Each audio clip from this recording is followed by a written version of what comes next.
se eu não me engano, eu não vi nenhuma referência à reforma previdenciária, que também deveria afetar os militares, né? Uma área que o senhor conhece como ninguém. Foi deliberada a omissão? O senhor tem alguma ideia a respeito? Deve ser feita a reforma? Não há dúvida, não se pode fugir da reforma previdenciária. Inclusive, eu julgo que ela, passada o período eleitoral, deveria se tentar, inclusive, aprovar alguma coisa esse ano ainda, né? Porque é uma das facas que estão cravadas na garganta. Eu acho que até eu esqueci de escrever aí, porque realmente ela está dentro do nosso pacote, a reforma previdenciária. General, o senhor, quando eu o conheci, o senhor falou com muito conhecimento de causa sobre a questão das fronteiras, e no caso, o senhor aqui, incumbia o senhor cuidar, né, vigiar as fronteiras do Brasil com a Venezuela e a Colômbia, uma fronteira extensíssima ali. E havia poucos destacamentos e o equipamento era insuficiente, como o senhor dizia sempre. As carências eram muito. O sonho do senhor, eu não me esqueço, era ter um Black Hawk. Faltava pelo menos um helicóptero e eu tive o privilégio também de acompanhá-lo em missões de fiscalização de garimpos ilegais na selva. Eu vi como o Exército trabalha bem e com pouca coisa. Essas carências continuam, se agravaram, e o que é que será feito se o senhor assumir o governo junto com o deputado Bolsonaro? O que é que será feito para acabar com essas carências do Exército, das Forças Armadas? Augusto, obrigado aí, nessa pergunta é ótima, porque fazem 11 anos, né, daquele momento, né? Então, de lá para cá, a brigada lá em São Gabriel da Cachoeira, ela realmente se implantou e recebeu hoje equipamentos modernos, né? Então, todos aqueles nossos destacamentos de fronteira, hoje, eles têm sensores, eles têm óculos de visão noturna, que nós não tínhamos. Isso é uma vantagem tática que nós temos sobre qualquer grupo de narcotráfico ou contrabandistas que tentam passar a noite, que eles entram com um barquinho pequeno, remando. Aí, no momento que você tem o equipamento de visão noturna, você consegue detectar o camarada tentando ultrapassar ali à frente do pelotão dentro do rio, porque na Amazônia as estradas são os rios. Está tudo inserido dentro do projeto do Sistema de Monitoramento de Fronteiras, o SISFRON, né? Só que o SISFRON vem indo lentamente pela questão orçamentária. É óbvio, aí entra o canhão à manteiga, né, Augusto? Então, realmente, nós teríamos que analisar se poderemos colocar mais recursos para acelerar, né, a entrada em funcionamento do SISFRON, ou temos outras carências maiores aí do país para verificar. Neste momento, general, como é que seria enfrentada por um novo governo, do qual o senhor faria parte, a questão dos refugiados venezuelanos em Roraima? Bom, o governo atual, ele demorou a entender o problema que estava ocorrendo, né? Deixou muito na mão do estado de Roraima. Aí, mais uma vez, o posto Ipiranga, que é o Exército, foi lá, né, para assumir o negócio. Então, o general Pazuello, né, montou uma base. E aí, até aquela história da premonição. Ano passado, nós fizemos um exercício multinacional na região de Tabatinga, tendo como hipótese acolher um número de refugiados. Então, hoje estão concentrados lá em Roraima. Agora, o que tem que ocorrer? Nós temos que tirar... É um problema do governo federal. Porque tem que tirar as pessoas. O estado de Roraima é um estado exaurido em seus recursos, não é? Quem conhece a capital Boa Vista é uma cidade pequena, com poucos recursos. O melhor médico lá é o avião da Gol, da Azul, né? Para o cara sair de lá, pô, né? Essa é uma realidade, pô. Não tem saída para isso. Então, tem que tirar essas pessoas e alocar em outros estados que tenham mais capacidade de recebê-las e integrá-las. Essa, para mim, é a visão do momento. General, fiquei com a sensação, depois da visita às fronteiras defendidas aí pela brigada que o senhor comandou, com a sensação de que alguns pontos são zonas de exclusão. Quer dizer, não existe o Estado brasileiro, só o Exército cuida disso e às vezes não tem gente para isso, nem equipamento. As distâncias são muito grandes. E eu fiquei com a sensação de que eram zonas de exclusão muito parecidas com os morros cariocas controlados pelos narcotraficantes. Essa situação permanece? O senhor admite que o Brasil lida com zonas de exclusão em que o Estado não é presente? E como é que seria feita como é que seria superado esse problema com a presença efetiva do Estado que hoje não há? Naquela região da Amazônia, né, o que nos falta são outras organizações, né, que são como o IBAMA, Instituto Chico Mendes, não é? A própria questão do apoio da medicina às comunidades indígenas, que é feita pelos nossos pelotões, uma vez que os médicos que são ligados à FUNASA, por exemplo, ou algumas ONGs que trabalham na saúde indígena, eles ficam baseados lá em São Gabriel, e aí, de vez em quando, é que eles vão naquelas comunidades do interior. Então, nós teríamos que ter alguma política pública, não é? No sentido de atrair as pessoas para que elas sejam colocadas nessa região. Em relação aos outros órgãos do governo, não é? É sempre aquela questão do se tem diária, se não tem diária, então tem que ser algo meio na base da imposição. E quanto aos morros do Rio, por exemplo? A questão do Rio de Janeiro, Augusto, eu tenho dito que não será resolvida única e exclusivamente com a força militar, com a repressão. Ali é uma guerrilha. Qual é o princípio básico de qualquer força de guerrilha? A força de guerrilha, ela opera, né? Então estão lá os elementos armados, ela tem uma força de sustentação, que é gente da população, né? Que dá abrigo, que oferece a casa para que se guarde armamento, ou para que se guarde as drogas, e tem a força subterrânea que faz o trabalho de inteligência. Isso existe lá dentro de cada uma dessas comunidades. Então, tem que haver um trabalho nosso, né? Nas outras áreas, expressões do poder, ou seja, na saúde, tem que botar saúde lá dentro, tem que botar infraestrutura, ou seja, rua, com casa, com número que hoje não tem, por isso que aquela questão dos mandatos coletivos, né? A educação tem que chegar lá, de modo que você aparte a força guerrilheira do núcleo populacional. Se nós não fizermos isso, tá? A favela continuará a ser uma escola de bandidos. Você mata um, aparece outro, mata um, aparece outro. Na favela, o ídolo é o bandido. Tá? O bandido é o cara que tem arma, o bandido é o cara que tem dinheiro e o bandido é o cara que tem as melhores mulheres. Essa é a visão. Pai, avô são coisas inexistentes. Lá, se você quer dialogar, é mãe e avó. Então, nós temos que romper essa lógica. Diante do quadro que o senhor pintou, é muito improvável que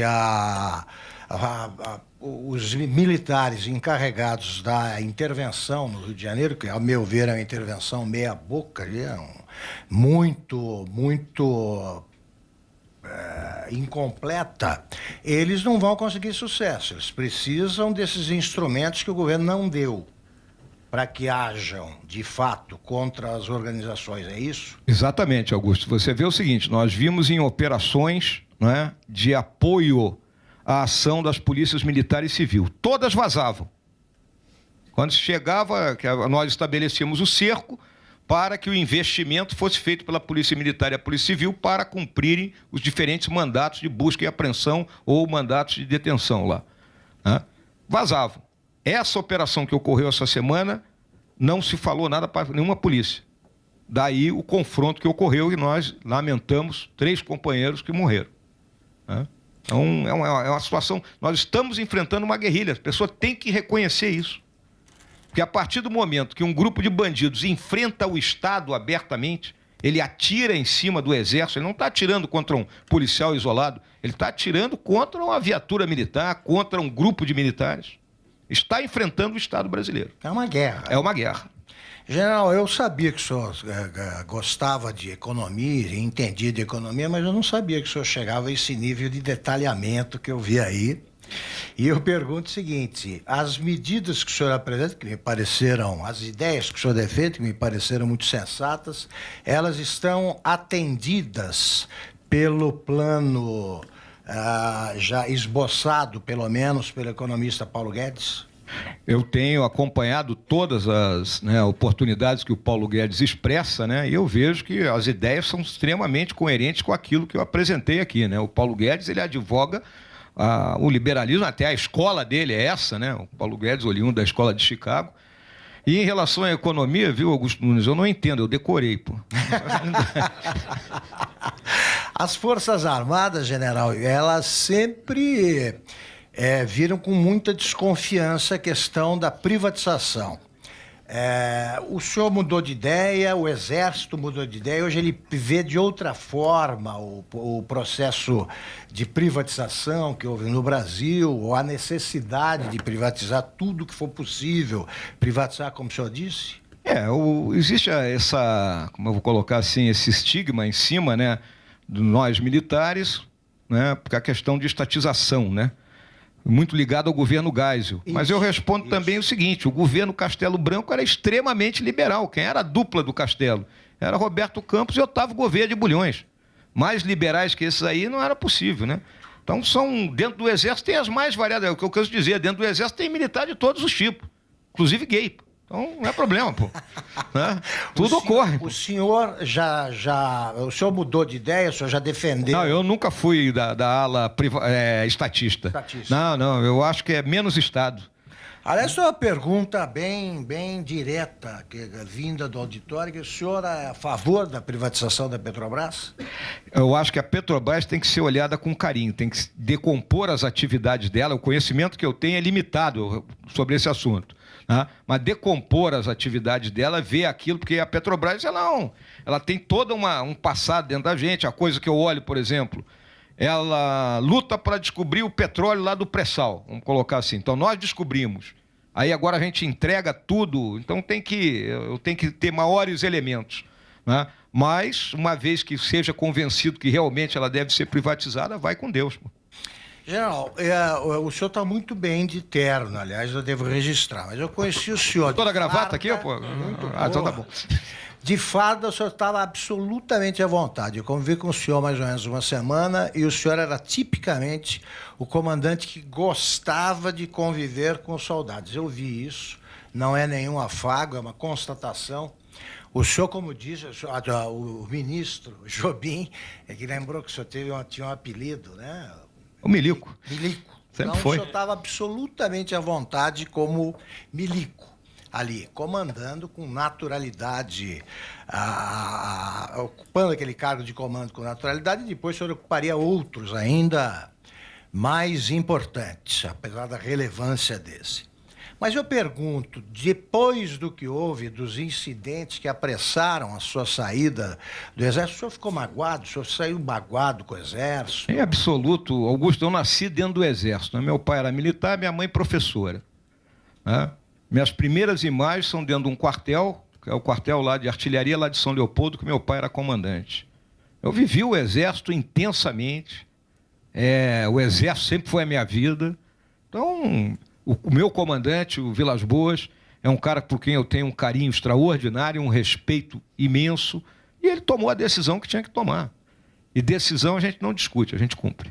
Mesmo agora, fora da vida militar, o senhor não pode dizer que achou injusta? Não, nada. Se fosse eu no lugar dele, eu sentava a bordura também, lógico.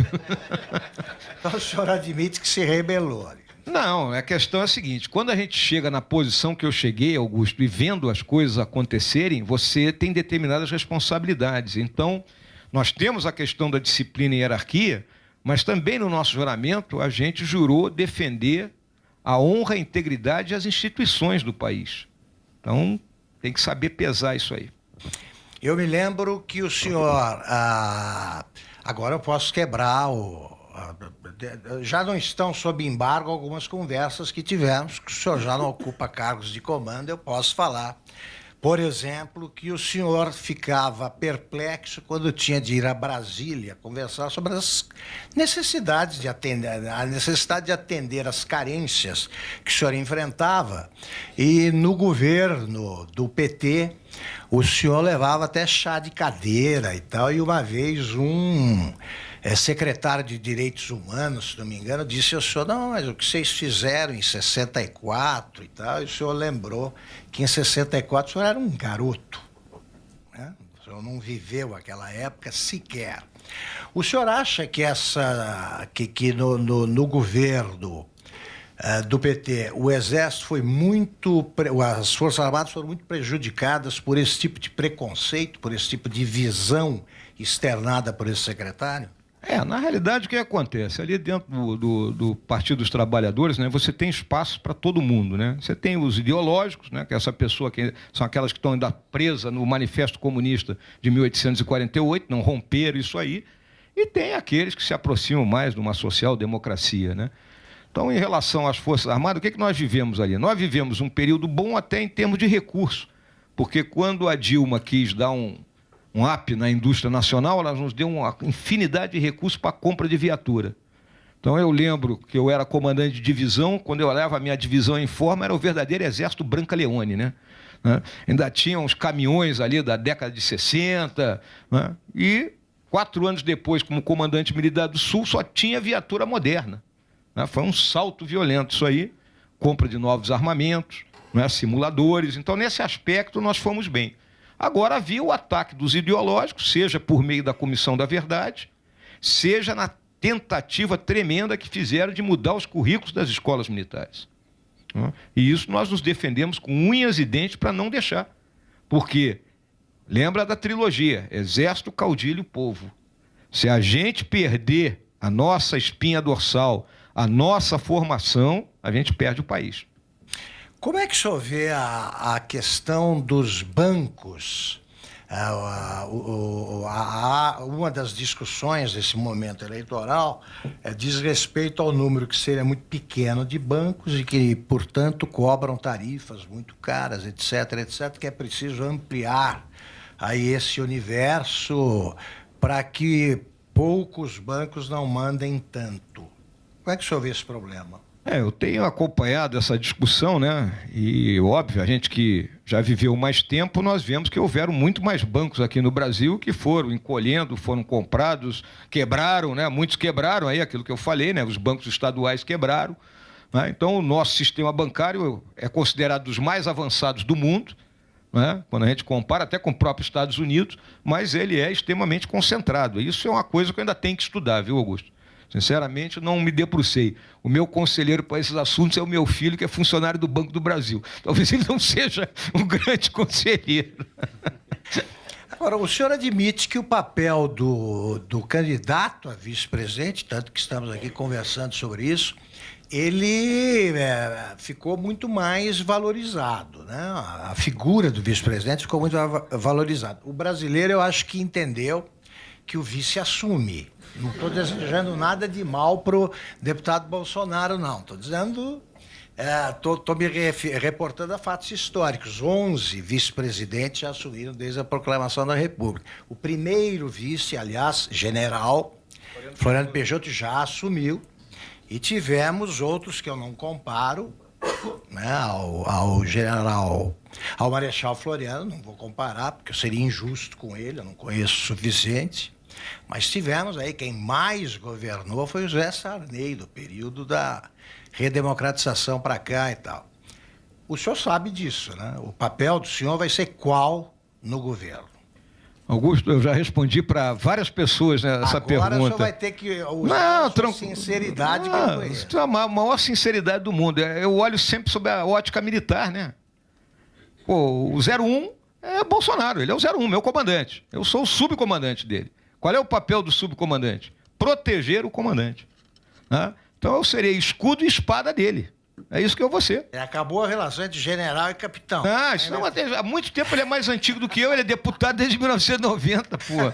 Eu sempre entrei em forma, ele estava sempre à minha direita, mais antigo, pô. A propósito, general, o Hamilton Mourão, que eu conheci em São Gabriel da Cachoeira, ele olhava com uma justificada desconfiança aí o comportamento dos partidos políticos que insistem em dividir esse bolo formado aí pelos ministérios, por exemplo.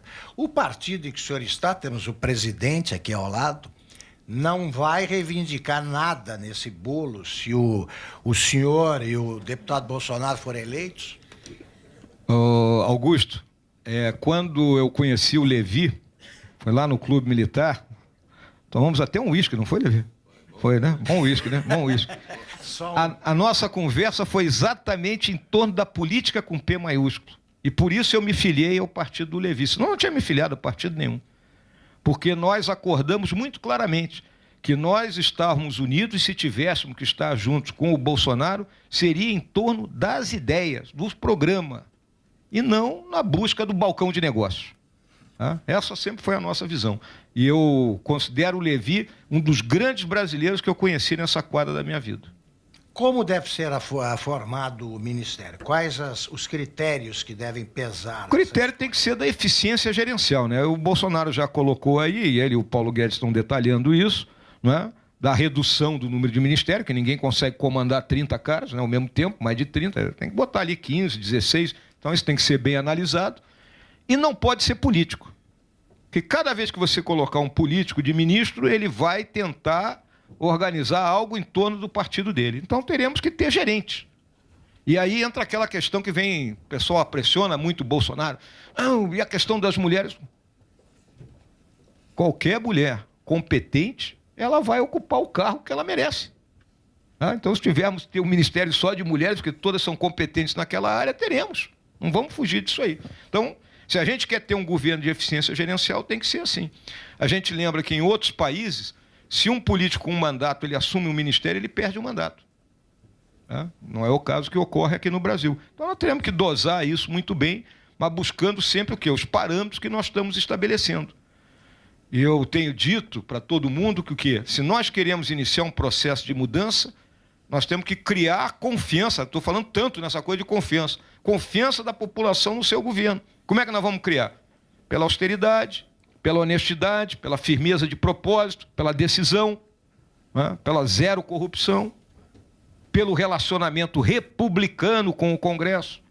Eu tenho citado que a cada início de ano, o presidente dos Estados Unidos vai ao Congresso e faz aquele discurso chamado o quê? The State of the Union. A situação do país, o estado da nação. Bom, o Bolsonaro vai ter que ir ao Congresso e dizer, olha, minha gente, a situação é essa, e eu preciso das senhoras e dos senhores para aprovar isso, isso e isso. Agora, haveria algum impedimento aí na possibilidade do senhor, para a possibilidade do senhor ocupar algum ministério? Por que não? Não, já teve caso do vice-presidente acumular ministério, né? Mas eu acho que tem bastante gente com capacidade para ocupar os cargos que forem necessários. O Brasil também não é um viveiro de homens tão brilhantes assim. Peraí, Augusto. Pô, aqui tá lotado de mulheres e homens brilhantes, pô. Se o PSL e o PRTB vencerem a eleição, o presidente e o senhor vão governar algumas semanas até com este Congresso, né, cuja legislatura não terminou. Né? É um período de recesso, né? Algumas semanas. Um período de recesso. E o novo Congresso provavelmente não será muito diferente do atual.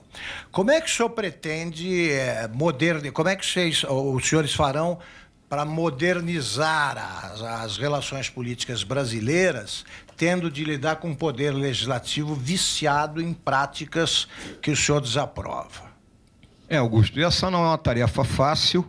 Eu posso até ser ingênuo, né, ao dizer isso, porque eu não sou político, né? Estou sendo político agora, estou entrando na política, mas eu julgo que a gente indo ao Congresso e estabelecendo uma relação de lealdade, de olho no olho, né, e com o suporte da população brasileira, né, nós teremos condições, né, de colocar o Congresso a fazer aquilo que é a função dele, do Legislativo. Né? Vamos olhar, o Executivo, porque qual é o papel do Executivo? O Executivo ele tem que fazer o orçamento funcionar. E o Legislativo ele produz aquele orçamento de acordo com as receitas que estão disponíveis. Então nós temos que estabelecer esse jogo. O senhor acha que hoje a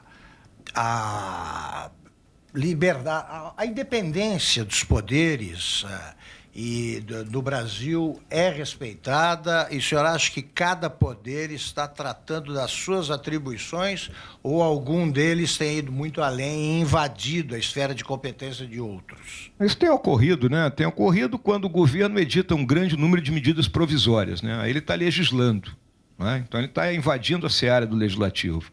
Temos visto aí um protagonismo por parte do Judiciário, me perdoe, ministro Jobim, que já foi ministro do STF, mas às vezes o STF também, até talvez por omissão do próprio Legislativo, né, invade, né, a seara dele. Então, a independência dos poderes ela tem que ser mais respeitada. E eu acho que pode partir do próprio Executivo, né, de não ser assodado nas coisas, porque existe aquela nossa ideia, né, que o presidente pode tudo, como se fosse o rei né, o reizinho. Não é assim, né? Não é assim que funciona no regime democrático. E o senhor acha possível a aprovação das medidas mais prementes que o senhor enumerou agora durante a nossa conversa, mesmo estando em minoria, com o governo em minoria no Congresso? Se nós não aprovarmos essas medidas, né, não resta dúvida que o país viverá momentos tenebrosos, né? A situação orçamentária, a situação fiscal é difícil, né, muito difícil, né? A questão da tributação, né, o famoso custo do Brasil, é outra coisa que nós temos que atacar, não dá para continuar, né, num país como o nosso ter esse custo elevado, que dificulta todo tipo de atividade. Então, se nós não conseguirmos, né, levar isso adiante, realmente o país ficará numa situação bem complicada. Como é que tem sido? Isso, Augusto, desculpa, qualquer governo terá que fazer isso. Mesmo aqueles que estão prometendo aí, né, mundos e fundos, como diria a minha mãe, né, vão ter que passar por isso aí. Ninguém pode fugir disso. Se fugir, é desastre. Perfeito. General, o deputado Bolsonaro, ele acaba de decidir, aí, pelo menos, reduzir a presença dele nos debates eleitorais travados nas emissoras de TV, de rádio, né, ou até promovidos por outras instituições. O senhor acha isso correto? É bom? Como é que o senhor explica essa estratégia? Eu já respondi para 3 jornalistas hoje essa pergunta, Augusto. Eu vou dizer o seguinte: decisão é decisão, né? Decisão do comandante. Né? Qual é a minha visão? Eu já troquei algumas ideias com ele, quais foram os fatores que o levaram a isso. Em primeiro lugar, ele considera que os debates estão muito rasteiros, né? Então, ele é o cara para ser derrubado, né? Ele está liderando as pesquisas, né? A gente sabe que temos uma quantidade de voto enorme, praticamente temos certeza que vamos para o segundo turno e temos uma séria expectativa de vencermos no primeiro, né? Posso estar sendo até otimista demais. Então, ele julga que se expor dessa forma para ataques pessoais, da forma que são conduzidos esses debates, né? Se o debate fosse de nível, vamos discutir programa, vamos dizer, como é que você vai resolver o problema fiscal, como é que você vai... Né? Como nós estamos falando aqui. Não. Mas lá não, o cara vai perguntar da mulher do açaí, o outro vai perguntar, vem cá, tu é homofóbico? Aí ele responde, não, estou aqui contigo. Né? Aqueles papos dele, né, porra? Então, é um troço meio rasteiro. Então, é a solução. Então, isso é um aspecto. Outro aspecto, a campanha é muito pequena. E a nossa campanha, senhoras e senhores, está no lombo da aviação comercial. Eu estava lendo aí agora a campanha do Macron na França, ano passado. A França é do tamanho de Minas Gerais, com uma infraestrutura que você atravessa o país de trem em 3 horas, né? Então é mole fazer campanha na França. Agora e aqui? Voando pela Azul, pela Gol, pela Latam. Então, essa é a visão que eu tenho da decisão dele. Bom, quando eu conheci o senhor era os 3 poderes, lá em São Gabriel da Cachoeira, né? Porque o prefeito estava cassado, o juiz estava ajudando a mãe candidata à reeleição, né? Como deputada federal, a promotora estava em licença maternidade, o senhor até brincava com isso, que eu estou representando todos os poderes, e o senhor tinha que lidar com todas as dificuldades aí enfrentadas pelo povo da cidade mais indígena do Brasil, né? Praticamente 100% lá são compostos por índios ou descendentes diretos ali de indígenas.